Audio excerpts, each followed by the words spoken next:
தமிழ்நாட்டின் ஒரு முன்னணி ஊடகத்தின் முக்கியமான ஊடகத்தின் ஆசிரியர் அவர் வந்து இப்போ மனம் திறந்திருக்கிறார். எதற்காக அப்படின்னா, இந்த விஜயின் பிரச்சாரத்தின் போது உயிரிழந்தாங்க இல்லையா, இதில் வந்து பாதி பொறுப்பு விஜய்க்குன்னா மீதி பொறுப்பு உங்கள் ஊடகத்துக்காக தான். நீங்கள் தான் விஜயை போட்டு இவ்வளோ ப்ரொமோட் பண்ணுது. எனக்கு கண்டுபிடிச்சிட்டேன்.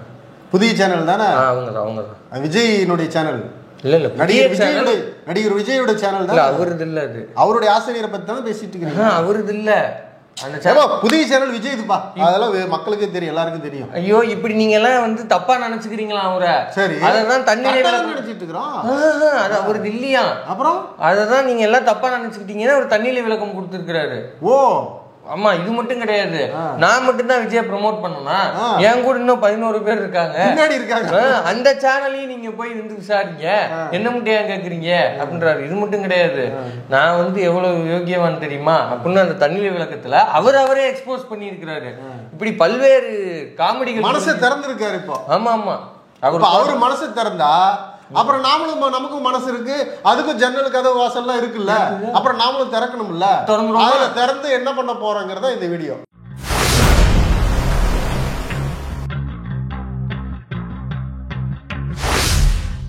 அவர் என்ன ரொம்ப வருத்தப்படுறாருன்னா, நான் மட்டுமா விஜய்க்கு வீடியோ போட்டேன், என்னமோ நான் மட்டுமே போட்டது மாதிரி விஜயை ப்ரொமோட் பண்ணிட்டீங்கிற குற்றச்சாட்டு ஏன் ஊடகத்துக்கு மட்டும், நான் ஆசிரியராக இருக்கிறனால இந்த ஊடகத்தை டார்கெட் பண்றீங்க, என்ன டார்கெட் பண்றீங்க அப்படின்னு ஒரு விஷயத்தை வைக்கிறாரு.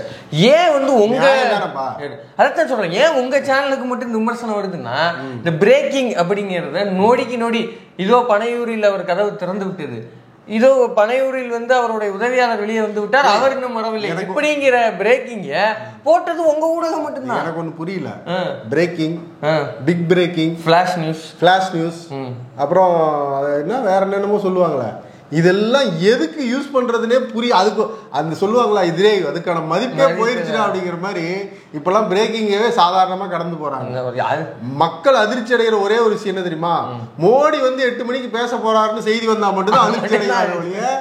நீ போடுற பிரேக்கிங்கெல்லாம் அதிர்ச்சி அடைய மாட்டான். அப்புறம் குறிப்பா என்ன மட்டும் ஏன் அடிக்கிறீங்க, என்ன மட்டும் ஏன் கேட்கறீங்கன்னு சொல்லி கேட்கறீங்கல்ல, போகாத ஊருக்கெல்லாம் வந்து ஸ்லைடு போட்டது, தம்ப்நெயில் வச்சது நீதானே. ஒரு உதாரணத்துக்கு நான் காட்டுறேன். அதாவது எந்த அரசியல் கட்சி தலைவருக்கும் இல்லாத ஒரு ஹைப்பு, முதல்வருக்கு இல்லாதது, துணை முதல்வருக்கு இல்லாதது, எதிர்கட்சி தலைவருக்கு இல்லாதது. அட விடுங்க, உங்க ஓனர் ஒரு கட்சி வச்சிருக்கிறாரு, அவருக்கு கூட நீங்க இவ்வளவு தம்ப்நெயில் போட்டது கிடையாது. இப்ப அதை ஃபுல் ஸ்கிரீன்ல போட்டுவிடு வேற. எவ்வளவு வீடியோ பாருங்க. இதெல்லாம் ஹைலைட் நீங்க சொன்ன மேட்ரு. போன ஊருக்கு மத்தவெல்லாம் போட்டிருப்பான், ஃபயர் விடுறது வேற, அங்க வந்து என்ன பண்ணாரு தெரியுமா, அங்க மக்களை வந்து எப்படி வந்து உற்சாகப்படுத்துறாரு தெரியுமா. பெரம்பலூரில் பட்டைய கலப்பிய விஜய். எப்ப ஃபுல் ஸ்கிரீன்ல ஜூம் பண்ணி ஃபுல் ஸ்கிரீன்ல காட்டு, இப்ப காட்டிருப்பாங்கன்னு நினைக்கிறேன். பெரம்பலூரில் பட்டைய கலப்பிய விஜய் எப்ப பெரம்பலூருக்கு போனாரு? போகாத ஊர்ல அவர் எப்படிப்பா பட்டைய கலப்ப முடியும், புரியவே இல்லையே. நாங்க அடுத்த வாரத்துக்கானதை ரெடி பண்ணி வச்சிட்டோமா, அப்புறம் வேஸ்ட் ஆகுதுன்னு எடுத்து போட்டு. ஆக்சுவலா அன்னைக்கு அவர் பெரம்பலூர் போயிருக்கணும், அதுக்கு வந்து நேர காரணத்துக்கு கருதி. ஏன்னா இவர் தான் 8 மணி ஃபிளைட்டுக்கு 8:30 தானே சென்னையிலிருந்தே கிளம்புவாரு. அப்புறம் இருக்கும்போது இப்படி டைமிங் வர முடியும். டிசம்பர் 13ஆம் தேதி கரூருக்கு போக வேண்டிய, நாமக்கல் போக வேண்டிய ப்ரோக்ராம முப்பெரும் விழாவுக்கு மாசு காட்டணுங்கிறதுக்காக பெரம்பலூர் நிகழ்ச்சியை கேன்சல் பண்ணிவிட்டு அங்க போயிட்டாங்க.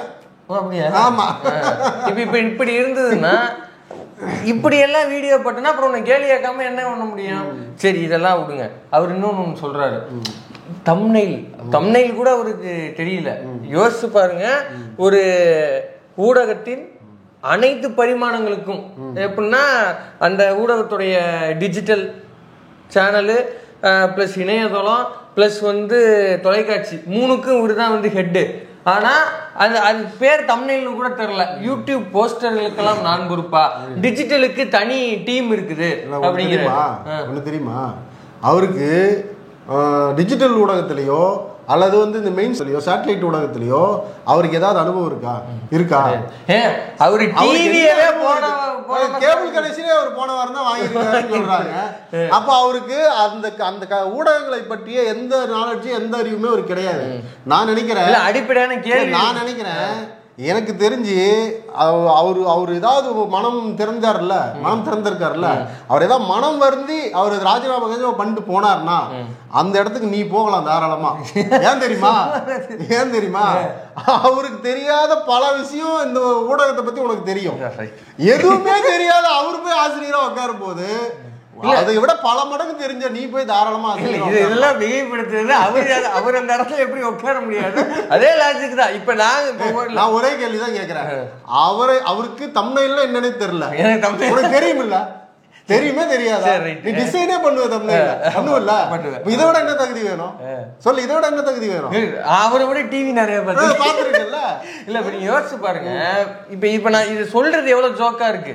இப்ப அவர் என்கிட்ட சொல்றாரு, அதுக்கு நான் சிரிக்கிறேன். ஏன்னா இது ஒரு ஜோக்கான விஷயம். ஏன்னா ஒரு சின்ன பையன் அரசியலோட எல்லா பரிமாணங்கள்லயும் ஒரு புரிஞ்சுக்கிட்ட இதான ஒருத்தர் தான் அங்க போய் உட்கார முடியும். இப்படி எதுவுமே தெரியாத ஒருத்தர் போய் உட்காரணும்னு சொன்னா எப்படி சிரிப்பு வருது? அப்படியான இடத்துல தான் உட்காந்துருக்காரு. அப்படியான சூழ்நிலை கொண்ட, அப்படியான அனுபவம் கொண்ட ஒரு நபர் தான் அந்த சீட்ல உட்கார்ந்துருக்கிறாரு. இதுல யோசிச்சு பாருங்க. அதாவது அந்த மொத்த ஊடகத்துக்கும் தலைமை பொறுப்பு, ஆசிரியர் பொறுப்பு ஏற்கும் பொழுதுதான், அந்த அறிவிப்பு வரும்போதுதான் ஒரு வீட்டுல டிவி வாங்கி கேபிள் கனெக்ஷனே கொடுக்குறாங்க. அதுக்கு முன்னாடி வரைக்கும் நான் சேனலே பார்த்தது இல்லைங்கிறாரு. அதாவது ஒளிபரப்பாகிற சேனலே பார்க்காத நபருக்கு ஒளிபரப்பு கூடிய அந்த பின்னணி ஒளிபரப்பலாம் இதை படக்கூடாது அப்படின்னு முடிவெடுக்கக்கூடிய அந்த பொறுப்பு கொடுக்குறாங்க.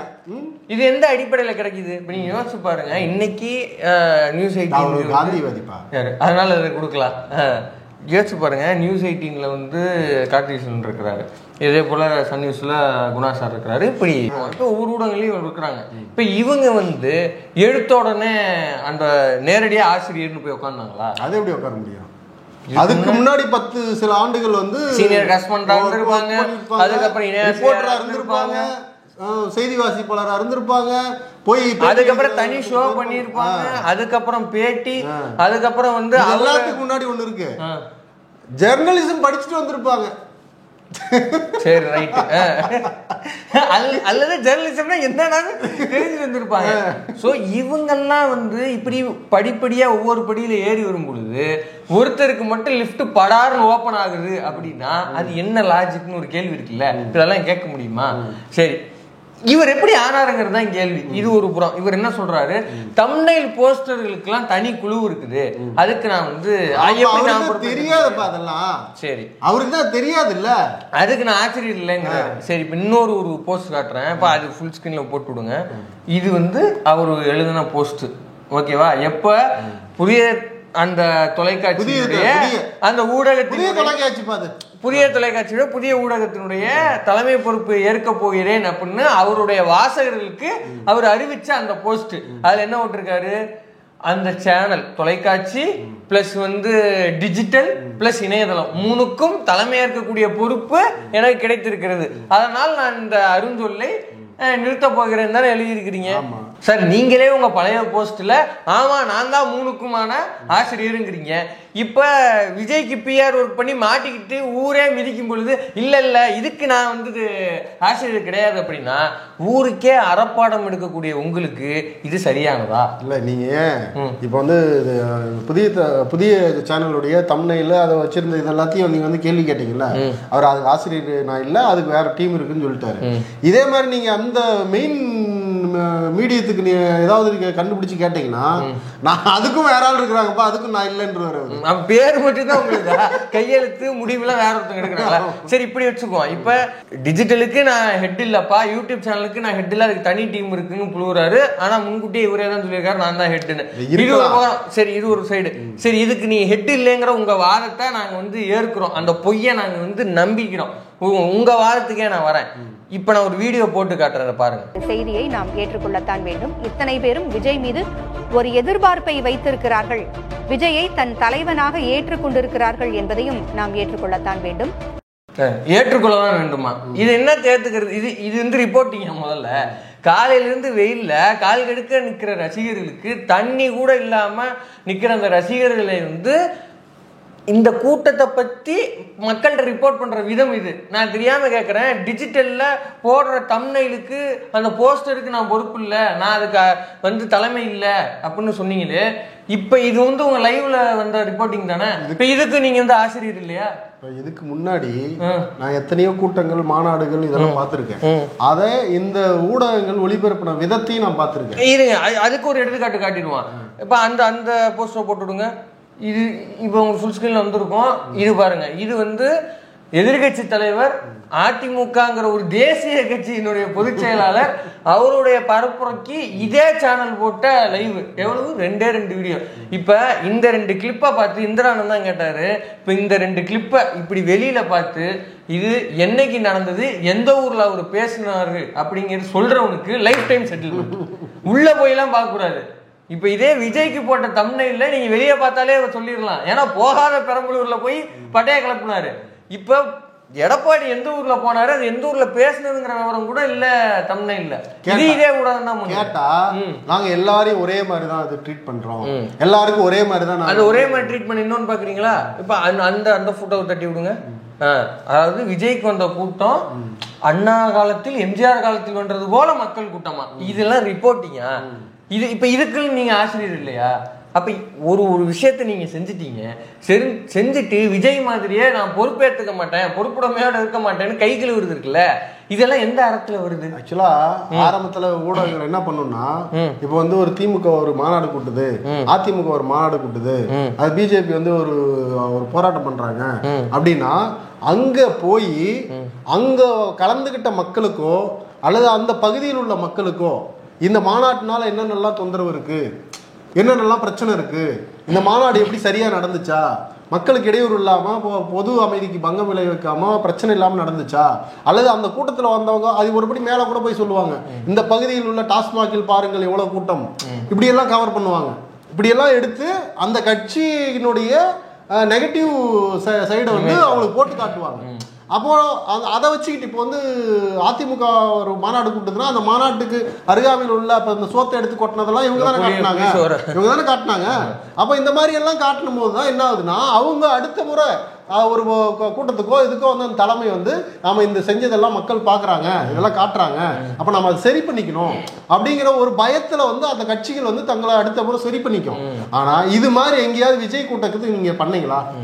விஜய் போன இத்தனை 2 மாநாடு இத்தனை கூட்டங்களுக்கு போயிருக்காருல்ல, எங்கேயாச்சும் விஜய் செய்த தவறுகளையோ விஜய் கட்சியினர் செய்த தவறுகளையோ அவர்கள் செய்த மக்களுக்கு இடையூறு ஏற்படுத்தின விதத்தையோ, மரத்து மேலே ஏறினது, டிரான்ஸ்பார்மர் மேலே ஏறினது, இது சமூக ஊடகங்கள் வந்து வந்ததை வந்து வேற வழி இல்லாம நீங்க வெளியிட்டீங்களே ஒழிய, ஆனா நீங்க எங்கேயாச்சும் இப்படி எல்லாம் இருக்காங்க, விஜய் இதெல்லாம் கவனிக்கணும், இந்த கட்சியினர் இதெல்லாம் பேசணும், நீங்க போயில நெகட்டிவ் சைடு எடுக்க வேண்டாம். நாமக்கல் போனப்போ காலையிலே 40 இருந்து 46 பேர் மயக்கம் போட்டு விழுந்ததாக தகவல் சொல்றாங்க. ஓகேவா? இப்ப இந்த ஃபுட்டேஜ் எல்லாம் நீங்க தேடிலாம் எடுக்க வேண்டாம், இருக்கு அவங்க கிட்டயே. ஒரு விஜய் கூட்டத்துக்கும் குறைஞ்சது 10 இருந்து 12 கேமரா போடுறீங்க நீங்க உங்க ஊடகத்துல மட்டும். அந்த 12 கேமரால அந்த கூட்டத்துல மயக்கம் போட்டவங்களோட ஃபுட்டேஜ் எல்லாம் உங்கள்ட்ட இருக்கு. நீங்க லைவ்ல இதோ அவருடைய வாகனம் வந்து கொண்டே இருக்கிறது, இதோ இத்தனாவது மைல்கல்லை கடந்து விட்டது, இதோ அவர் வெளியே கையை நீட்டுகிறார், சற்றை அழைத்து விட்டார், இப்படி சொன்னதுக்கு பதிலா ஆஃப் ஸ்கிரீனா பிரிங்க. அவர் வர்ற வண்டியை உங்களுக்கு பிஆர் ஒர்க் பண்ணோம்னா ஆஃப் ஸ்கிரீன்ல பண்ணுங்க. இன்னொரு ஆஃப் ஸ்கிரீன்ல இங்க பாருங்க மயக்கம் போட்டு விழுந்துட்டாங்க, அங்க போய் தண்ணி வசதி இல்ல, அதனால இதுக்கு மேல மக்கள் யாரும் அங்க போக வேண்டாம். நாமக்கலை சுற்றி இருக்கிற மக்கள் நாங்க வந்து HD ஹை டெஃபினிஷன்ல வந்து நாங்க வீடியோவா காட்டுறோம், நீங்க இங்க இருந்தே விஜய் ரசிங்க, அல்லது நீங்க விஜயை பார்க்க தான் வேணும்னா இப்ப வராதிங்க, இங்க ரொம்ப நெரிசல் ஆயிடுச்சு, ஆல்ரெடி 40 பேர் மயக்கம் போட்டு விட்டான். காட்டியிருக்கலாமா இல்லையா? காட்டியிருந்தா விஜய், ஏன்னா விஜய் அரசியலை கவனிக்கிறது ஒரே ஒரு விஷயத்துல தாங்கிறாங்க, என்னன்னா யூடியூப்ல மட்டும்தான் அவர் அரசியலை பாக்குறாரு, அது யார் ஃப்ரீயா இருந்தா பாப்பாருங்கிறாங்க. அவர் அதை பார்த்துருந்தாருன்னா லாட்டரியை கூப்பிட்டு, எப்பா சில்பா அங்க பாருப்பா அங்கதான் மயங்கி விழுகுறாங்களாம், ஒரு நிர்பந்தத்தை நீ ஏற்படுத்தணுமா இல்லையா? குறைஞ்சது ஒன்றும் இல்லை தோழர், இந்த ஊடகங்கள் யாருமே இவ்வளவு நெருக்கடி ஆனதுக்கு அப்புறம் கூட 1-2 உயிரிழந்த குடும்பத்திட்ட பைட்டு வாங்கியிருக்காங்க. ஆனா இந்த சோகால்டு மெயின் ஸ்ட்ரீம் ஊடகங்கள் காயம்பட்ட குடும்பத்தில் போய் அவங்களுக்கு தேவை என்ன, அவங்களுக்கான தேவை பூர்த்தி செய்து விட்டதா அப்படிங்கிற எந்த கேள்வியோ அவங்களுடைய நிலை என்னங்கிறத நீங்க போய் கேட்கவே இல்லை. ஓகேவா? இதையும் பண்ணது இவங்க இதே சமஸ்கிருதம் குற்றச்சாட்டு வைக்கிற இந்த டிஜிட்டல் ஊடகம் தான். பேரலை போய் பேட்டி எடுக்கிறாங்க, அதில் அந்த பொண்ணு சொல்ற கேளுங்களேன். மதுரையில 14 பேரு, திருச்சியில 12 பேரு, நாமக்கல்ல 35 பேரு, திருவாரூர்ல 17 பேரு காயம்பட்டிருக்கிறாங்க அப்படின்ற தகவல் வந்துச்சு. இது நீங்க மீடியாலயோ அல்லது பார்த்ததில்ல ஒருவேளை இதை நீங்க பாத்திருந்தீங்க அப்படின்னா இந்த கூட்டத்துக்கு போயிருக்க மாட்டேன். கண்டிப்பா சொல்றேன், போயிருக்க மாட்டேன். கண்டிப்பா சொல்றேன், நான் போயிருக்க மாட்டேன். அதாவது வந்து மிகவும் ஒடுக்கப்பட்ட பின்னணியில இருந்து வராங்க. அதாவது இவங்க படிச்சிருக்கிறாங்க, ஓஏ வேலைக்கு வந்து தேர்வாகி இருக்கிறாங்க. ஒரே ஒரு ப்ரொசீஜர் மட்டும்தான் பேலன்ஸ், என்னன்னா அந்த சர்டிஃபிகேட் வெரிஃபிகேஷன். அதுக்கு முதல் நாள் தான் விஜய் பக்கத்து ஊர்ல வராரு, போய் பார்த்துட்டு வந்துருவோம்ட்டு இவங்க போறாங்க. அந்த சூழல தான் இவங்க வந்து காயம்படுறாங்க. காயம்பட்ட காரணத்தினால அதை சிகிச்சை பெற வேண்டிய ஒரு நிர்பந்தம். அதனால அவங்களால போய் அந்த சர்டிஃபிகேஷன் ப்ராசஸ்ல அவங்களால கலந்து கொள்ள முடியல. இது குறித்து வந்து பேரலையிலிருந்து வந்து கோரிக்கை வச்சிருக்கிறாங்க. ஏன்னா இதெல்லாம் ஒரு அவசர கால இதாக கருதி அவங்களுக்கு தயவு செஞ்சு போடணும். ஏன்னா அவங்க வந்து செப்பரேட்டா அவங்க வந்து வாழ்றாங்க, தனித்து இருக்கிறாங்க. கோரிக்கையில வைக்கிறாங்க. என்ன கேக்குறேன்னா, ஊடகத்துக்குன்னு ஒரு அறம் இருக்கா இல்லையா? இப்ப இந்த கோரிக்கைய பேரலை போய் பேசுனதுக்கு அப்புறம் தான் வெளியே வருது. கூடுதலா அவங்க என்ன சொல்றாங்கிறதா முக்கியம். ஏங்க நீங்க ஏன் அந்த கூட்டத்துக்கு போனீங்க, என்ன காரணம்? விஜயை பார்த்துலாங்கிறதுக்காக போனேன், எனக்கு அங்க இந்த மாதிரி நெரிசல் உண்டாகும், இப்படியெல்லாம் ஒரு விஷயம் விபத்து நடக்குங்கிறது எனக்கு தெரியவே இல்லை, இதுக்கு முன்னாடி நடந்திருக்குதுன்னு சொல்றாங்க. அதெல்லாம் வந்து எனக்கு இப்பதான் தெரியுது. இதெல்லாம் இந்த ஊடகங்கள் காட்டியிருந்தா நான் போயிருக்க மாட்டேங்கிறாங்க. ஏன்னா இங்க போன அந்த 25-30 வயதுக்குள்ள உள்ள அந்த இளைஞர்கள் இருக்காங்கல்ல, இவங்க பெரும்பாலும் எந்த மாநாட்டுக்கும் கட்சி கூட்டத்துக்கும் இதுக்கெல்லாம் போகாத ஆட்கள். அவங்களுக்கு அதை பற்றி எந்த அறிவும் கிடையாது. விஜய் ஒரு நடிகர் வராரு, நம்ம ஊருக்கு வராருன்னா போய் பார்த்துட்டு வந்துருவோம்னு கிளம்பி போனவங்க தான் இவங்கெல்லாம். அப்போ அவங்களுக்கு அது தெரியாம இருக்கலாம். ஆனா ஊடகங்கள் உங்களுக்கு தெரியுமா இல்லையா? ஒரு பெரும் கூட்டம் வந்து கூடுற இடத்துல என்னென்ன மாதிரி நெருக்கடி ஏற்படும்னு அந்த நெருக்கடியை வந்து மக்களுக்கு நம்ம தெரியப்படுத்தணுங்கிற பொறுப்புணர்ச்சி உங்களுக்கு இருக்குமா? தோழர், பாதிக்கப்பட்டவங்க கேட்கறாங்க, இவர் இப்ப அவங்களுக்கு என்ன பதில் சொல்ல போறாரு? இப்போ விமர்சனம் வைக்கிறவங்களுக்கு நீங்கள் வந்து இப்படி ரைட்டப்பில் வந்து ஆயாசமாக உட்காந்துட்டு நீங்கள் எழுதுறீங்க, பிரஸ்தாபிக்கிறீங்க, ஓகே. இவங்களுக்கு நீங்கள் என்ன பிரஸ்தாபிக்க போறீங்க? பாதிக்கப்பட்டவங்க கேட்குறாங்களே, இந்த ஊடகங்கள் சொல்லியிருந்தா நான் போயிருக்க மாட்டேன், எனக்கு இந்த வேலை வந்து எனக்கு இப்போ கிடச்சிருக்கும்ல, இப்போ என் வாழ்க்கை இப்படி நிற்கிறதுக்கான காரணம் இந்த ஊடகங்கள்னு அவங்க குற்றச்சாட்டு வைக்கிறாங்க. இப்போ இதுக்கு இவருடைய பதில் என்ன? இல்ல அவர் கேட்ட நான் மட்டுமா பதில் எடுத்துக்கணும், எல்லாரும் தான் நீங்க சொல்லணும் அப்படின்னு சொல்லுவாரு. அவர் சொல்றாரு, இப்ப 12 ஆசிரியர்கள் இருக்காங்க, அவர் உச்சபட்சமா போய் என்ன இருக்கிறாரு, நான் என்ன விஜயோட படத்துக்கு நான் வாங்கி விநியோகிச்சேனா, நான் அவருக்கு வந்து போஸ்ட் அடிச்சனா, கட் அவுட் வச்சனா, பாலாபிஷேகம் பண்ணனா, இதுக்கு ஈக்குவலான ஒரு வேலையை நீங்க செஞ்சீங்க. அரசியல் தளத்துல அவர் வந்து ஒரு மீட்பர், அவர் தான் வந்து எல்லாத்துக்குமான சர்வரோக நிவாரணி, அவர் தான் பிஆர் பண்ணது வந்து நீங்க தான். இதுக்கு ஈக்குவலான வேலையை நீங்க பாத்துருக்கீங்க. இப்ப இந்த பெண் கேட்டிருக்காங்களே கேள்வி, அதுக்கு என்ன பதில்? இந்தியாவில் இந்த மெயின் ஸ்ட்ரீம் மீடியாக்கள் இருக்குல்ல, இவங்க இந்த 12 ஆண்டுகளா வந்து எப்படி வந்து ஆட்சியாளர்களுக்கும் அதிகார வர்க்கத்துக்கும் அவங்க வந்து பின்னாடி அவங்களுக்கு வந்து வால் பிடிச்சிட்டு போறாங்க அப்படிங்கறது வந்து நம்ம நிறைய பேசலாம். அதுக்கு நிறைய சான்றுகளும் இருக்கு. ஆனா இந்த அதிகார வர்க்கத்தினுடைய அத்துமீறல்களையும் ஊழல்களையும் அது இணையத்தில் போயிட்டு நீங்கள் வந்து கூகுள் அடிச்சிங்கன்னா BJP A to Z scam அப்படின்னு போட்டிங்கன்னா ஒரு பட்டியலே வரும். ஏ அப்படின்னு டச் பண்ணிங்கன்னா ஏக்குள்ள வந்து ஒரு பெரிய நீண்ட பட்டியல் இருக்கும், பின்னு அடித்தா பியில் ஒரு நீண்ட பட்டியல் இருக்கும். இப்படி மிகப்பெரிய ஸ்கேம் வந்து பண்ணிட்டு இருக்கிற இந்த அதிகார வர்க்கத்துக்கு இந்தியாவில் இருக்கிற ஊடகங்கள் ஏதாவது வாயை திறந்து ஏதாவது ஒன்று பேசிச்சா? இதே வந்து ஆராசா 1,76,000 ரொம்ப சிம்பிள். 2G அப்படிங்கிற கேஸுடைய பேஸ் என்ன, அடிப்படை என்னன்னா சிஏஜி அறிக்கை இல்லையா? வருஷம் சிஏஜி ஒரு அறிக்கை கொடுக்கும். நீங்க என்ன அறிக்கை நான் சொல்லிட்டு ஒரு அறிக்கை சொல்லிட்டா, இந்த சத்துணவு போடுறாங்கல்ல, அந்த சத்துணவு வந்து போடுவதால் அரசுக்கு இவ்வளவு இழப்பீடு. சிஏஜிங்கிறது ரொம்ப பேஸா புரிஞ்சுக்க என்னன்னா அரசு செலவினங்கள்ல இருந்து எதை கட் பண்ணணும், எதெல்லாம் தேவையில்லாத வந்து அதிகமா செலவாகுதோ அதையெல்லாம் இழப்புன்னு சொல்லி அவன் ஒரு அறிக்கை கொடுப்பான். ஏன்னா அவன் வந்து வெறுமனா அந்த நிதியை பட்டுதான் பார்ப்பான். அவனுக்கு வந்து மக்கள் நலன்கிறதோ அது திட்டம் என்னங்கிற சிந்தனைலாம் கிடையாது. அதுக்கு இவ்வளவு செலவாகுது, அதை நிறுத்தணும்னா இவ்வளவு காசு நிற்கும், இவ்வளவுதான் சிஏஜி அறிக்கை. இல்லப்பா, ரொம்ப சிம்பிள். 2Gல அவன் கணக்கு போட்டது என்ன தெரியுமா? அதுக்கு முன்னாடி வரைக்கும் ஆராசா வந்து டெலிகாம் மினிஸ்டரா வர்ற வரைக்கும் ஒரு நிமிஷத்துக்கு வந்து 3 ரூபா இருந்தது. அந்த 3 ரூபாயை வந்து இவர் வந்து 10 காசா கொண்டு வந்தார். 10 காசு ஒரு நிமிஷத்துக்கு கொண்டு வந்தார். அதுக்குமே அவங்கள்ட்ட வந்து கணக்கெல்லாம் கிடையாது. அவன் குத்து மதிப்பா சொல்றான். அந்த அறிக்கையிலேயே பெர்செப்டிவ் ரெவென்யூ லாஸ், அதாவது அனுமானிக்கப்பட்ட வருவாய் இவ்வளவுதான் அதுல இருக்குது. அப்ப அனுமானிக்கப்பட்ட ஒரு சிஏஜி அறிக்கையை வச்சுக்கிட்டு 1750000 தலையங்கம் போட்டு இந்திய அரசியலே தலைகீழா புரட்டி போட்டதுக்கு முக்கிய காரணம் இந்த ஊடகங்கள் தான். அன்னைக்கு இந்த ஊடகங்கள் ஊதி பெரிதாக்கி ஏதோ வந்து அதை அடுக்குனா நிலவு வரைக்கும் போவோம், செவ்வாய் கிரகம் வரைக்கும் போகும் எல்லாம் கதை விட்டது வந்து இந்த மெயின் ஸ்ட்ரீம் மீடியா தான். இப்படி விட்டு அந்த மொத்தத்தையும் இது பண்ணீங்க. ஆனா இன்னைக்கு ஏல இருந்து Z வரைக்கும் அத்தனைக்கும் வந்து ஊழல் இருக்குது இந்த ஆட்சியில. ஆனா எந்த ஊடகமா மெயின் ஸ்ட்ரீம் ஊடகம் பேசுதா?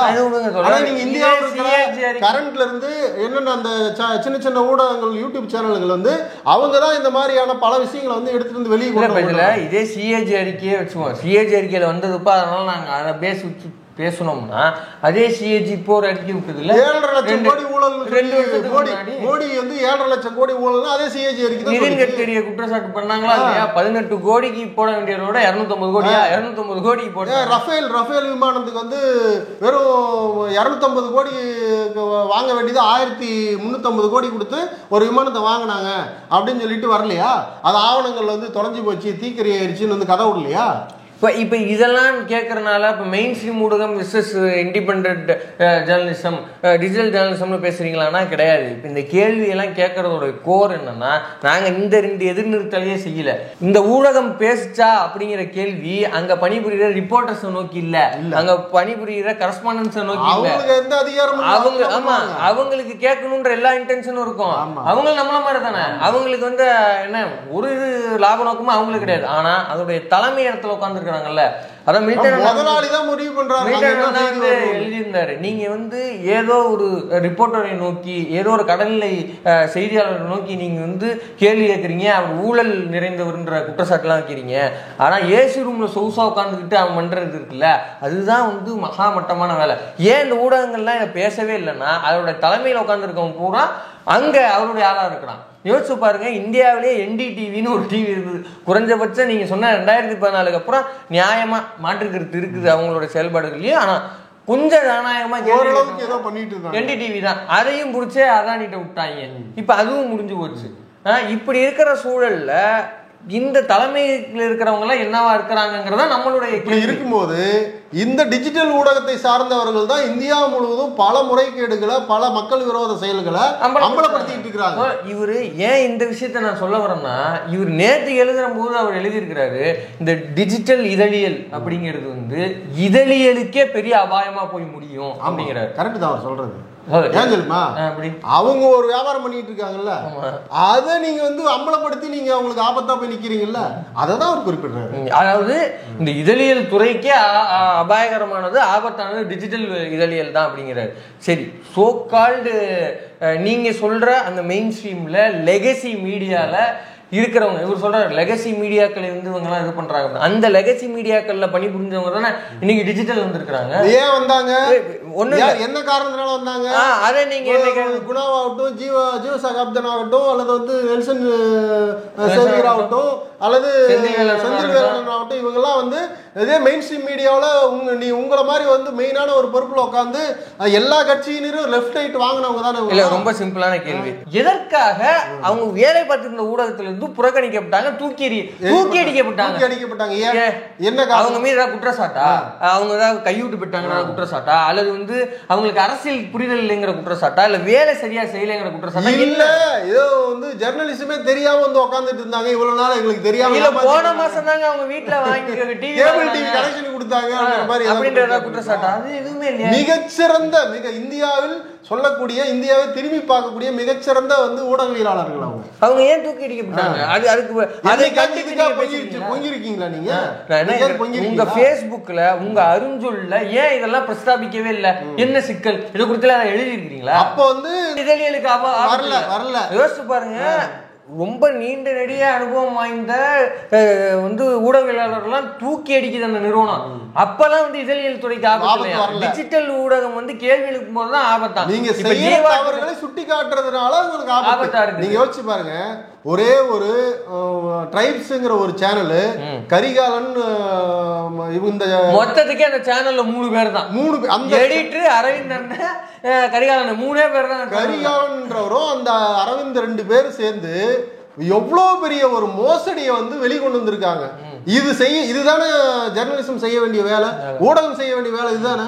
அதை சாதாரண ஒரு 2 பேர் செஞ்சிருக்காங்க. இத்தனை மீடியாக்கள், மெயின் ஸ்ட்ரீம் மீடியாக்கள் உட்காந்துக்கிட்டு ஜம்பமா கதை பேசிட்டு இருக்கிற நீங்க, அவங்களுக்கு 24 hours லைவ் போடுற நீங்க, இந்த மாதிரியான மோசடிகளை வந்து ஏன் வந்து வெளியே கொண்டு வரல? நானா வந்து விஜய் பிஆர் செய்தேன்னு கேள்வி கேட்கிறாருல இப்ப இன்னைக்கு. ஏன் உங்களுடைய உங்க சேனலுடைய ரிப்போர்ட்டர்ஸ் இருக்கிறாங்க, அன்னைக்கு இருந்தாங்க, சம்பவம் நடக்க அன்னைக்கு இருந்தாங்க, இப்பயும் லோக்கல் ரிப்போர்ட்டர்ஸ் அங்க இருக்கிறாங்க. அவங்க அனுப்பி பாதிக்கப்பட்டவங்க வந்து அவங்க வீட்டுக்கு போய் அவங்களுடைய நிலை என்னன்னு ஏன் ஒரு பைட் எடுத்து போடல? இன்னைய தேதி வரைக்கும் ஏன் போடல? காயப்பட்டவங்களை ஏன் போய் பார்க்கவே இல்லை உங்க ரிப்போர்ட்டர்ஸ்? என்ன தெரியுமா நான் என்ன சொல்றேன், அந்த ரிப்போர்ட்டர்ஸ்க்கு அந்த இன்டென்ஷன் இல்லாமலாம் இல்ல, எல்லா ரிப்போர்ட்டர்ஸ்க்கும் இதை நம்ம பேசணும், இதை வெளியே கொண்டு வரணும்னு இருக்கும். ஆனா இவங்க செய்தியே கொண்டு போனா கூட அதெல்லாம் வேண்டாம், தூக்கி போட வரமா அப்படின்னு சொல்லிடுவாங்க. நான் என்ன கேட்கறேன், இன்னைக்கு கரிகாலனும் இவங்க அரவிந்தும் கொண்டு போய் செஞ்ச அந்த வெளிக்கொண்டு வந்த அந்த உண்மைதான் அங்க உச்சநீதிமன்றம் வரைக்கும் வந்து போயிருக்குது. உச்சநீதிமன்றத்துல போய் நாங்க வந்து சிபிஐ கேட்டு மனு போடவே இல்லை, எங்க பேர்ல வந்து போர்ஜரியா வந்து அதிமுகவும் பிஜேபியும் இவங்க எல்லாம் சேர்ந்து எங்களை ஏமாத்தி வந்து வேலை வாங்கி தரேன், உங்களுக்கு உதவி செய்யறோம்னு சொல்லிட்டு ஏமாத்தி பண்ணிருக்காங்க அப்படின்னு இன்னைக்கு வந்து உச்சநீதிமன்றம் வரைக்கும் இந்தியாவோட ஒரு பேசு பொருளை மாறி இருக்கு. ஏன் இது இத்தனை மெயின் ஸ்ட்ரீம் மீடியா இருந்து ஒரு மெயின் ஸ்ட்ரீம் மீடியா கூட இது ஏன் பண்ணல? ஏன்னா இவர் போகல, போன மாசம் டிவி கனெக்ஷன் வாங்கி வச்சுட்டு சொகுசா எல்லாத்தையும் வேடிக்கை பார்த்துக்கிட்டு இருக்காங்க. இப்ப இவர் வந்து இவ்வளவு கேட்கறல, என் மீது மட்டும் விமர்சனம் வருகிறது. இதுல விஜய் சங்கர் தோழர் வேற வந்து வம்புக்கு இழுக்கிறாரு. அவர் தான் வந்து அவர் வந்து ஒரு ட்ராலாம். அவருடைய அனுபவம் என்ன, அவர் எத்தனை வருடம் வந்து இருந்திருக்காரு, எவ்வளவு பெரிய பெரிய மீடியாவில் வந்து அவர் ஒர்க் பண்ணியிருக்காரு. இல்ல இதுல நீங்க வந்து நுட்பமான ஒரு விஷயத்த பார்க்கணும். இவர் பல விஷயத்தை டைல்யூட் பண்றாரு. சமஸ்கிருதம் அவர் வந்து ட்ரால் அப்படிங்கிற விஜயசங்கர் சொல்றாரு. ட்ரால் அப்படிங்கிறதுக்கான பொருள் என்ன அப்படிங்கிறது தமிழ்நாடு அரசியல்ல இருக்கிறவங்களுக்கு வேணா தெரியாம இருக்கலாம். ஏன்னா தமிழ்நாடு அரசியல் அண்ணாமலை போன்ற ஆட்கள் வர்றதுக்கு முன்னாடி வரைக்கும் இங்க எல்லாமே ஓரளவுக்கு டீசென்ட் விமர்சனமா தான் இருக்கும். இங்க அரசியல் டீசெண்டா தான் இருக்கும். இவர் வந்ததுக்கு அப்புறம் தான் இந்த வார்ரூம் கலாச்சாரம் இதெல்லாமே வந்தது. ட்ரால் அப்படிங்கிறது இருக்குல்ல, அது ரொம்ப கொடுமையான கேவலமான ஒரு விஷயம். ஏன்னா நம்ம தொடர்ந்து வந்து யூடியூப் பேசிட்டு தான் வந்துட்டு இருக்கோம். 2014 அந்த தேர்தலை ஒட்டி ராகுல் காந்தி அவர்களை பப்புன்னு வந்து டிஃபைன் பண்ணதா இருக்கட்டும், கட்டமைச்சது இந்த ட்ரால் போன்ற விஷயங்கள் தான். ஏன்னா ட்ராலுங்கிறவங்க வந்து அவங்களுக்கு வந்து எந்தவித அரசியல் புரிதலோ எதுவுமே இருக்காது. அவங்க வந்து அபியூசிவா பேசக்கூடிய ஒரு அபியூசர்கள். அவங்க யோசிச்சு பாருங்க, இந்தியாவினுடைய எதிர்கட்சி தலைவர் அவரு ஒவ்வொரு முறையும் இந்த ஆளும் வர்க்கத்தினுடைய மோசடிகளையும் அவங்களுடைய பித்தலாட்டங்களையும் அவங்களுடைய அதிகார அத்துமீறல்களையும் அவர் ஒவ்வொரு முறையும் வெளிக்கொண்டு வர முயற்சி பண்ணிக்கிட்டே இருப்பார், அதை பேசுவார். ஆனா இவங்க அவரை வந்து ஒரு ஆளாவே கண்டுக்காம இவங்க இது புறக்கணிச்சிருவாங்க. ஆனா அவர் பொறுத்து பார்த்துட்டு இவனுங்களால நம்பினா வேலைக்கு ஆகாதுன்னு சொல்லிட்டு அவரே ஒரு குழு அமைச்சு அவரே ஒரு டீம் செட் பண்ணி இந்த இது பீகார்லயும் கர்நாடகாவிலும் என்ன நடந்துச்சுங்கிற மோசடியை வந்து கிட்டத்தட்ட ஒரு 6-7 பிரிண்ட் போட்டு அதை ஸ்பைரல் பண்ணி ஸ்லைட் ஷோ போட்டு இந்த இதெல்லாம் பாருன்னு ஆளையும் கூட்டிட்டு வந்து மேடல் நிப்பாங்க. 7-8 மாசமா இதுக்கு வந்து ஒரு டீம் ஒர்க் செட் பண்ணி ஒர்க் பண்ணி அதை கொண்டு வந்து அமலப்படுத்துறாரு. இதை செய்ய வேண்டிய பொறுப்பு யாருக்கு? ஊடகங்களுக்கு தான் அந்த பொறுப்பு இருக்கு. ஊடகங்கள் செய்ய தவறியதால எதிர்கட்சி தலைவர் வந்து வேற வழி இல்லாம இந்தியாவுடைய மொத்த ஊடகம் ஆளு வர்க்கத்துக்கு ஆதரவா இருக்குங்கிறதுனால அவர் ஒரு டீம் செட் பண்ணி கொண்டு வந்து ஊடகத்துக்கு முன்னாடி வச்சாங்க. அப்ப கூட நீங்க ஏன் தெரியுமா போட்டீங்க? அந்த ஊடகம் நீங்க போடலன்னா இங்க இருக்கக்கூடிய டிஜிட்டல் ஊடகங்கள் போட்டுரும், உலகம் முழுவதும் போய் சேர்ந்து வேற வழி இல்லை நம்ம போட்டுதான் ஆகணும்னு போட்டீங்களே ஒழிய நீங்க வந்து மனப்பூர்வமா அதை மனம் திறந்தீங்களா, அந்த மனப்பூர்வமா நீங்க வந்து போடல. இவர் வந்து அந்த ட்ராலுங்கிறத டைல்யூட் பண்றாரு, இப்படி முழுக்க டைல்யூட் தான் பண்றாரு. என்ன மட்டும் ஏன் விமர்சிக்கிறீங்க அப்படின்னா யோசிச்சு பாருங்க, இவர் வந்து எவ்வளவு வந்து ஒரு குரூரமான நபரா இருக்கிறாருன்னா, அரசு இதல்ல ஒன்றிய அரசுடைய அரசாணையில கூட கலைஞர் அப்படின்னு வந்தா அதை கூட கான்சியஸா திருத்தம் பண்ணி கருணாநிதி அப்படின்னு தான் போடுவாரு. இதை நான் பல முறை வந்து யூடியூப்ல பேசியிருக்கிறோம். யோசிச்சு பாருங்க, அவங்க ஒன்றிய அரசுலயே கலைஞர்னு குறிப்பிட்டா கூட இல்ல நான் வந்து கட்சி தலைவருடைய பேரை அப்படித்தான் அந்த அறம் ஸ்கேல் ஒரு இன்ச் அப்படி தவற மாட்டோம் அப்படிங்கிற. ஆனா நீங்க ஒண்ணு கவனிச்சிருப்பீங்க, இவரு விஜயகாந்தோடைய பையன் வந்து பேட்டி கொடுக்குறாரு. அடைய கூட்டணி வைப்பீங்களான்னு ஒரு கேள்வி ஏதோ கேக்குறாங்க. திமுக கூட்டணி வைப்பீங்களா கேக்குறாங்க. அதுக்கு அவர் சொல்றாரு பின்னர் முடிவு பண்ணுவோம் அப்படின்றாரு. சொல்லிட்டு அடையாங்க எங்க அப்பா அம்மாவுக்கே வந்து திருமணம் பண்ணி வச்சதே கலைஞர் தாங்க அப்படின்னு ஒரு கேப்டன் அவர் இப்படியே சொல்றாரு. கேப்டனுக்கு வந்து கல்யாணம் பண்ணி வச்சதே கலைஞர் தான். அரசியல் இதெல்லாம் இருக்கும், அதுக்காக நாங்க எல்லாத்தையும் இது பண்ண முடியாதுன்னு சொல்றாரு. இப்போ இவங்களுடைய அறம் ஸ்கேல் இருக்குல்ல, அந்த இடத்துல பாருங்க எவ்வளவு கரெக்டா நிக்குதுன்னு. கேப்டன் அவர்களுக்கு திருமணம் செய்து வைத்தது கருணாநிதி தான். விஜயகாந்த் விஜய பிரபாகரன் பேட்டி அப்படின்னு போட்டிருக்காங்க. எது கேப்டனுக்கு திருமணம் செய்து வைத்தது கருணாநிதி தான். அவர் சொன்னது கேப்டனுக்கு திருமணம் செய்து வைத்தது கலைஞர் தான் அப்படின்னு சொன்னாரு. ஆனா இவனுங்க கேப்டனுக்கு திருமணம் செய்து வைத்தது கருணாநிதி தான். இப்ப புரியுதா உங்களை மட்டும் ஏன் குறை சொல்றாங்க?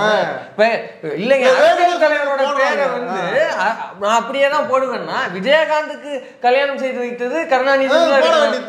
கேப்டனுக்கு எப்படி வந்தது? அப்ப கேப்டன் நீ மாத்த மாட்ட, கலைஞர் வந்து கருணாநிதினு மாத்துவ அப்படின்னா இங்கதான் நிக்குது உங்க குரூரமான அரசியல். இப்ப புரியுதா ஏன் உங்களை வந்து எல்லாரும் திட்டுறாங்க அப்படின்னு? இப்ப இதுல ஒரு வைக்கிற வாதம் இருக்குல்ல, எல்லாத்தையும் டைல்யூட் பண்றாரு.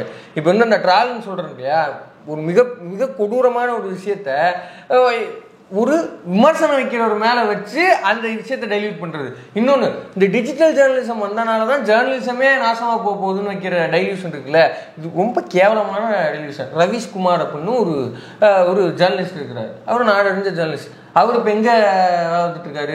யூடியூப்ல அவர் ஒரு ரவீஷ்குமார்னு ஒரு சேனல் ஆரம்பிச்சு அதில் வந்து அவர் வீடியோ போட்டுட்டு இருக்காரு. தொடர்ந்து அவர் பேசிட்டு இருக்காரு. பல லட்சம் வியூஸ் போகுது. இதே மோடியை நிப்பாட்டி வச்சு நாரகிளி கிழிக்கிறாரு, வியூஸ் போகுது. உத்தரப்பிரதேசத்தில் நவீன்குமார்னு ஒரு ஜேர்னலிஸ்ட்.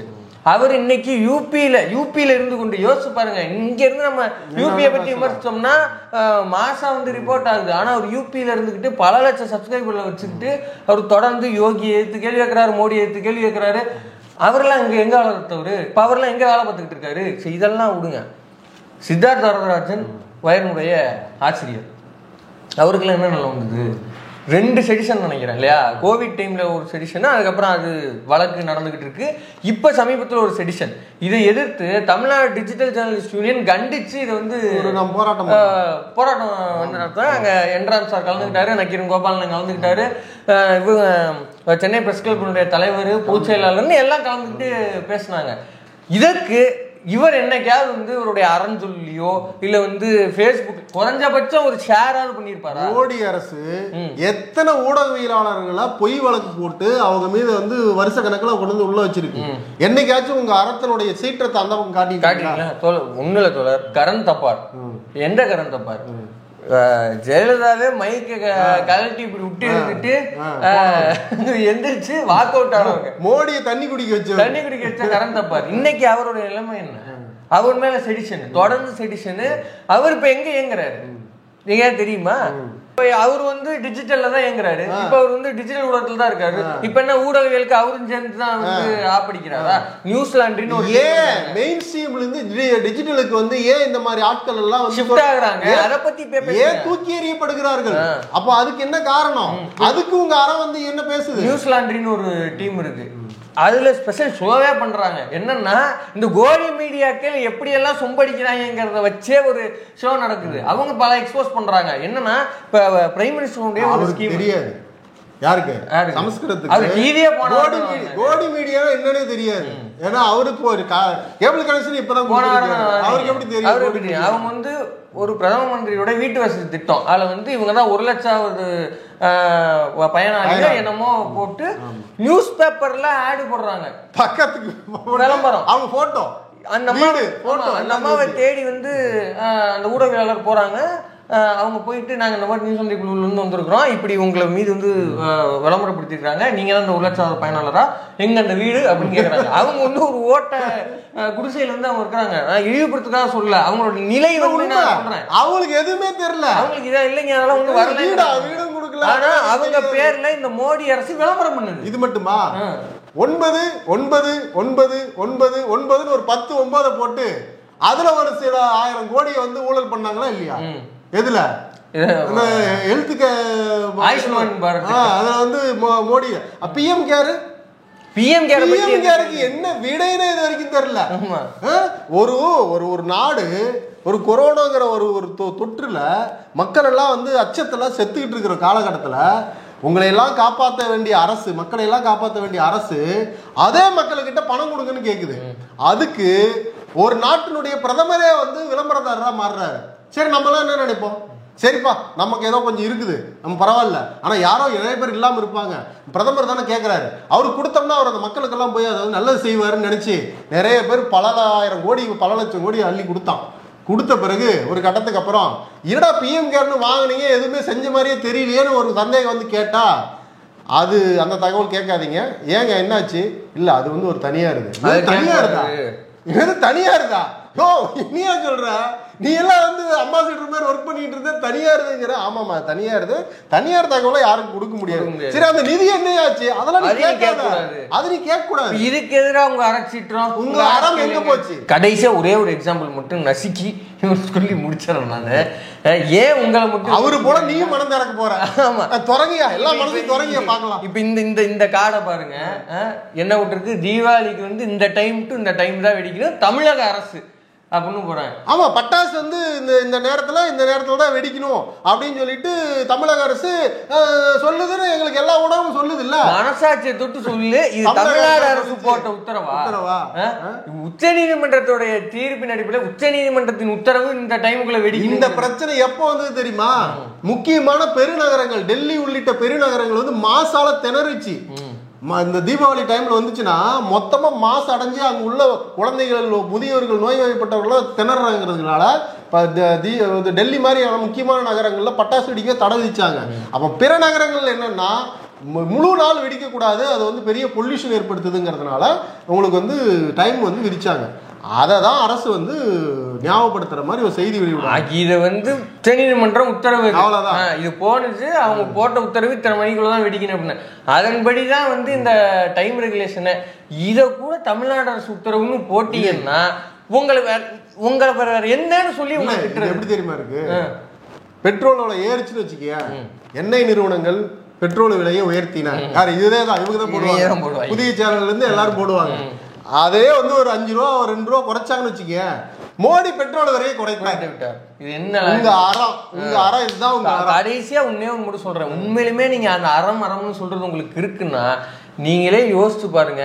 விஜயனுடைய இந்த கூட்டத்துக்கு போனால் எங்களுக்கு சில பாதுகாப்பு அச்சம் இருக்கிறது, நாங்க அங்க போக விருப்பப்படலைன்னு உங்க நிறுவனத்தோட பெண் பத்திரிகையாளர்களே உங்கள்கிட்ட மறுப்பு தெரிவிச்சாங்களா இல்லையா? இது உள்ள நடந்தது. கரெக்டா உங்களுக்கே தெரியும். உங்களுக்கு மனசாட்சி இருக்குது அப்படின்னா அந்த மனசாட்சியை கேள்விப்பட்டு பாருங்க. இதை வந்து ஏதோ ஒருத்தர் 2 பேர்லாம் சொல்லல. அங்க போன பத்திரிகையாளர் கோட்டீஸ்வரன் வந்து போற இடத்துல சொல்றாரு, பெண் பத்திரிகையாளர் அங்க போறதுக்கு அச்சப்பட்டிருக்காங்க, ஆஃப்டர் ரெக்கார்ட்ல வா நான் தனியா சொல்றேங்கிறாரு. சொன்னாங்கல்ல இதே விஷயத்த அந்த கூட்டத்தில் கலந்து கொண்ட பெண்கள் இருக்காங்கல்ல, பாதிக்கப்பட்ட பெண்கள், அந்த கூட்டத்தில் கலந்துகிட்ட பெண்கள், அங்க என்னென்னலாம் ஆண்கள் குடிச்சிட்டு வந்து அந்த பெண்களோட எப்படி நடந்துகிட்டாங்கிறதையும் சொல்லியிருக்காங்க. இதெல்லாம் உங்களுக்கு தெரியாதா? அப்பெல்லாம் உங்க அரசியல் எங்க போச்சு அப்படிங்கறத பாருங்க. மீண்டும் மீண்டும் சொல்றோம், இது டிஜிட்டல் ஜெர்னலிசம் வெர்சஸ் மெயின்ஸ்ட்ரீம் ஊடகம் கிடையாது. இது ஜெர்னலிசம் வெர்சஸ் பாசிசம். பாசிசத்துக்கு ஆதரவா இருக்கக்கூடியவங்களுக்கு ஆன விஷயத்தை அம்பலப்படுத்துறதா வேலையை ஒழிய எங்களுக்கு எல்லா ஊடகத்தில் இருக்கிற நண்பர்களும் எல்லா நண்பர்கள் தான். அவங்கெல்லாம் நமக்கு யாரும் பகையாளிகள் கிடையாது.